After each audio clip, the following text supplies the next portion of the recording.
ವಿಕಸಿತ ಭಾರತ ಉದ್ಯೋಗ ಖಾತರಿ ಮತ್ತು ಆಜೀವಿಕಾ ಮಿಷನ್ ಗ್ರಾಮೀಣ ಜಿ ರಾಮ್ಜಿ ಮಸೂದೆ 2025ಕ್ಕೆ ಲೋಕಸಭೆ ಇಂದು ಅನುಮೋದನೆ ನೀಡಿತು.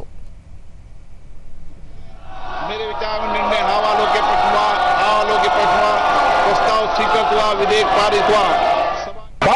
मुद्रा योजना में ಇದಕ್ಕೂ ಮುನ್ನ ಮಸೂದೆ ಮೇಲೆ ನಡೆದ ಚರ್ಚೆಗೆ ಉತ್ತರಿಸಿದ ಕೇಂದ್ರ ಕೃಷಿ ಸಚಿವ ಶಿವರಾಜ್ ಸಿಂಗ್ ಚೌಹಾಣ್, ಸಮಗ್ರ ಗ್ರಾಮೀಣಾಭಿವೃದ್ಧಿ ನೂತನ ನೀತಿಯ ಕೇಂದ್ರ ಬಿಂದುವಾಗಿದೆ. ಪ್ರಧಾನಿ ನರೇಂದ್ರ ಮೋದಿ ಅವರ ನೇತೃತ್ವದಲ್ಲಿ ಉದ್ಯೋಗ ಖಾತರಿ ಯೋಜನೆಯನ್ನು ಪರಿಣಾಮಕಾರಿಯಾಗಿ ಕೈಗೊಳ್ಳಲಾಗಿದ್ದು, ಇದುವರೆಗೆ 8,23,000 ಕೋಟಿ ರೂಪಾಯಿಗೂ ಅಧಿಕ ಹಣವನ್ನು ವೆಚ್ಚ ಮಾಡಲಾಗಿದೆ ಎಂದರು. ಯುಪಿಎ ಸರ್ಕಾರದ ಅವಧಿಯಲ್ಲಿ ಒಟ್ಟು ಕೇವಲ 1,660 ಮಾನವ ಶ್ರಮ ದಿನಗಳನ್ನು ಸೃಜಿಸಲಾಗಿತ್ತು. ಆದರೆ ಎನ್ಡಿಎ ಸರ್ಕಾರದ ಅವಧಿಯಲ್ಲಿ 3,210 ಕೋಟಿ ಮಾನವ ಶ್ರಮ ದಿನಗಳನ್ನು ಸೃಷ್ಟಿಸಲಾಗಿದೆ ಎಂದು ತಿಳಿಸಿದರು. ಮಹಾತ್ಮ ಗಾಂಧೀಜಿಯವರು ನಮ್ಮ ಮನಸ್ಸುಗಳಲ್ಲಿ ನೆಲೆಯಾಗಿದ್ದಾರೆ.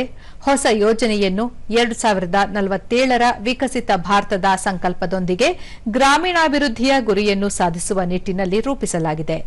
ಉದ್ಯೋಗ ಖಾತರಿಯ ದಿನಗಳನ್ನು 125ಕ್ಕೆ ಏರಿಸಲಾಗಿದ್ದು, ಕೇಂದ್ರ ಮತ್ತು ರಾಜ್ಯ ಸರ್ಕಾರಗಳು 60-40ರ ಅನುಪಾತದಲ್ಲಿ ನಿಧಿ ಹಂಚಿಕೆ ಮಾಡಲಿವೆ ಎಂದು ಹೇಳಿದರು. ಈ ಯೋಜನೆಯಡಿ ಈಶಾನ್ಯ ವಲಯ ಮತ್ತು ಹಿಮಾಲಯ ವಲಯದ ರಾಜ್ಯಗಳಿಗೆ ಕೇಂದ್ರ ಸರ್ಕಾರ ಶೇಕಡಾ 90ರಷ್ಟು ಪಾಲನ್ನು ನೀಡಲಿದೆ. ಇದರಡಿ ಎಲ್ಲಾ ಕಾರ್ಯಗಳನ್ನು ವಿಕಸಿತ ಭಾರತ ಗ್ರಾಮೀಣ ಮೂಲಸೌಕರ್ಯ ದತ್ತಾಂಶಕ್ಕೆ ಸೇರ್ಪಡೆಗೊಳಿಸಲಾಗುವುದು.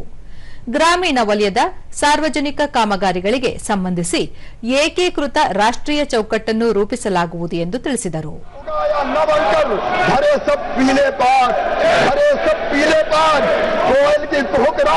प्राची में अरुणा की देख पाता हूँ, गीत नया गाता हूँ और ये भी कहना चाहता हूँ कि इनके हंगामे से हार नहीं मानूंगा, रार नहीं ठानूंगा, गाल के कपाल पर लिखता मिटाता हूँ, गीत नया गाता हूँ, विकास का गीत, जन कल्याण का गीत, गरीब कल्याण का गीत. ಈ ವೇಳೆ ಪ್ರತಿಪಕ್ಷಗಳ ಸದಸ್ಯರು ವಿರೋಧ ವ್ಯಕ್ತಪಡಿಸಿದರು.